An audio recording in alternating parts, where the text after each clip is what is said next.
여러분, 요즘 개인 서비스료 진짜 폭등입니다. 어마어마하게 올라가고 있어요. 안 올라가는 게 없다 이야기할 정도로 진짜 많이 올라갑니다. 여러분, 이거 한번 보세요. 셔츠 한 장 세탁비 인상률입니다. 무려 33.3%입니다. 이게 3,000원 하던 것이 이제는 4,000원으로 올라갔다는 뜻이에요.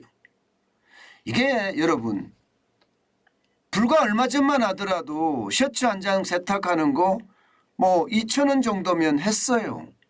그런데 이게 어느 순간 2,500원 올라가더니 3,000원으로 그냥 급속도로 올라가더라고요.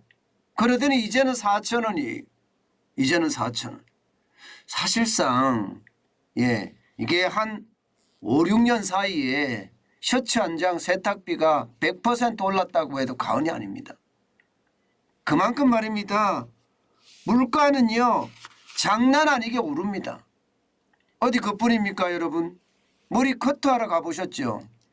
머리 커트하러 가면요, 물론 머리 커트가 천차만별이긴 해요. 그런데 머리 커트할 때 일반적으로 가던 집을 많이 가잖아요. 가보면 얼마나 올랐는지 아마 여러분들도 아실 거예요. 보통 말입니다. 2만 원 하던 머리 커트가 2만 5천 원 합니다. 그러면 5천 원이 올랐으니까 25%가 오른 거죠. 이것도 불과 말입니다. 1년 사이에 이만큼 올랐어요. 1년 사이에. 어디 그뿐입니까? 목욕비는요. 목욕비도 굉장히 많이 올랐습니다. 요즘은 뭐 5천 원, 6천 원 하는 목욕비 잘 못 봅니다.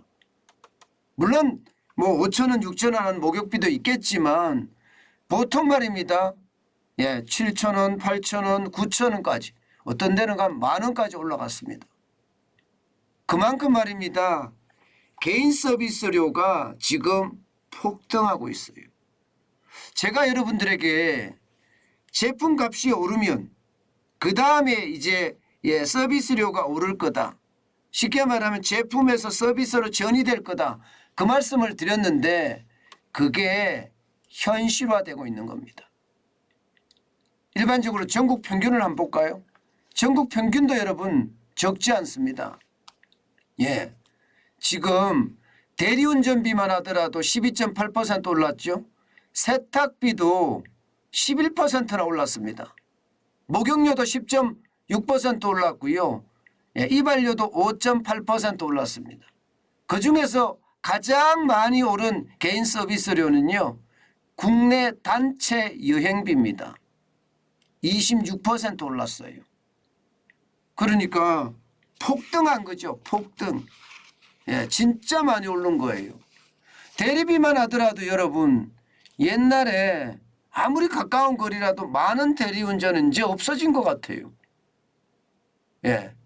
서울의 강남에서 제가 송파구에 살잖아요. 문정동까지 오는데 2만 5천 원 달라고 하니까 이게 뭐 만 원짜리는 아예 없어진 거잖아요. 이게 얼마 전까지만 하더라도 강남에서 문정동까지 오는 게 15,000원 정도 했거든요. 25,000원이면 만 원이 오른 거예요. 만 원이. 그야말로 폭등이라고 이야기할 수가 있겠죠. 이처럼 말입니다. 외식 외 이 서비스료가 4.6%나 오르는 그런 상황입니다. 사실 4.6% 보니까 여러분들도 잘 안 믿겨지시죠? 아마 그럴 겁니다. 왜냐하면 실질적으로 우리가 느끼는 것은 훨씬 더 많이 올랐으니까요. 그런데 외식의 서비스만 이렇게 오르는 것이 아니라 외식료도 올랐습니다. 외식비도 보면 거의 뭐 역대급입니다. 역대급. 8.9% 올랐습니다. 자장면이 13.2% 올랐고요. 김밥이 13%, 그리고 햄버거가 12%가 올랐습니다. 칼국수도 11.8%가 올랐고요. 해장국도 이제 11.7%가 올랐습니다. 뭐 6,000원, 7,000원, 8,000원 하던 해장국은 이제 찾아볼 수가 없을 거예요. 싸도 요즘은요, 싸도 8,000원이고요. 조금 비싸다 하면 12,000원까지 올라갔습니다. 그러니 회식하기가 진짜 어렵고요. 삼겹살이요?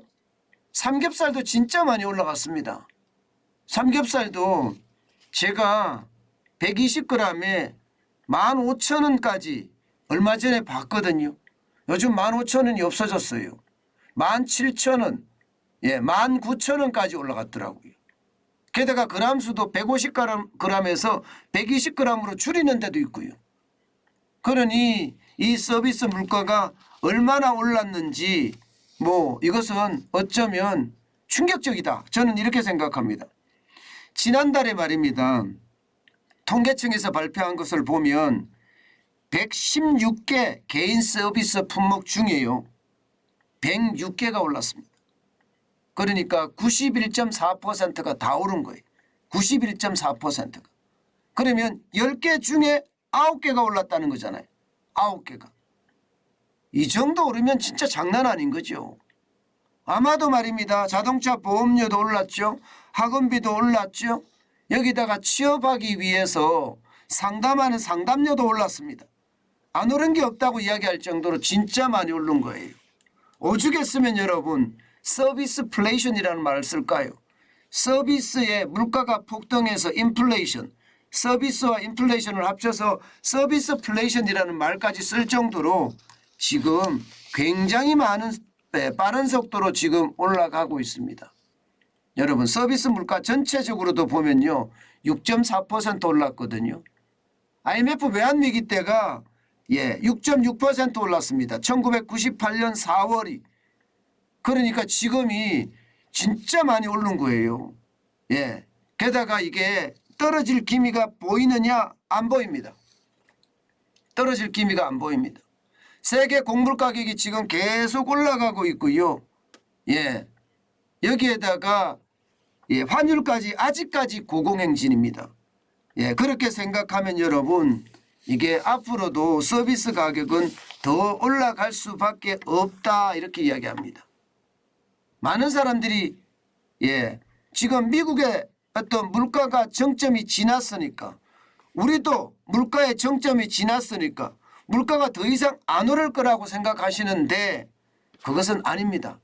계속 오릅니다. 고물가가 앞으로도 계속 갈 거예요. 앞으로 말입니다. 여러분 이 5.7%의 어떤 10월의 소비자 물가 상승률이 저는 쉬이 떨어지지 않는다고 생각을 합니다. 물론 이제 환율이 많이 떨어졌으니까 좀 떨어질 수도 있겠죠. 우리는 환율이 소비자 물가 상승률이 아주 지독하게 영향을 미치거든요. 그렇기 때문에 좀 떨어지기는 하겠지만 이게 수출을 생각하면 환율을 많이 떨어뜨릴 수는 없거든요. 일본의 환율이 많이 떨어지고 중국의 환율이 많이 떨어지는데 환율이 오르는데 양쪽이다. 엔화의 가치는 떨어지고 엔화의 환율은 오르죠. 오르는데 우리만 떨어뜨릴 수가 없기 때문에 여러분 고물가는 계속 갑니다. 이제는 여러분 고물가라는 게 현실이고요. 그 현실을 우리가 받아들여야 됩니다. 그러려고 하면요. 얼마나 우리가 앞으로 절약해야 되는지 또 이 고물가 시대에 살아가는 법 굉장히 많이 배워야 된다는 뜻이죠. 실제 소비자 물가를 조사할 때 460개 품목 정도를 조사를 하거든요. 그중에 서비스 물가가 116개인데 그중에 106개가 올랐다는 것은 앞으로 또 오른다는 뜻이에요. 그만큼 말입니다. 물가 때문에 진짜 죽겠다는 말 점점 현실이 될 겁니다. 이게 전년 대비해서 계속 5%, 5% 이렇게 자꾸 올라가면요. 이게 우리 생활에도 굉장히 지장을 줍니다. 아마 이제쯤은 이 생활비가 얼마나 늘어났는지 아마 그것도 점점 조사가 돼서 나올 겁니다. 여러분들도 아마 느끼실 거예요. 생활비가 왜 이렇게 많이 들어가 이렇게 말입니다. 그만큼 말입니다. 이제는요. 공산품부터 시작해서 서비스 물가까지 이제 상품에서 서비스로 전이가 됐으니까 당분간 고물가는 계속된다. 저는 그렇게 생각합니다. 그만큼 우리가 느끼는 체감 물가의 상승률이 크다는 뜻입니다.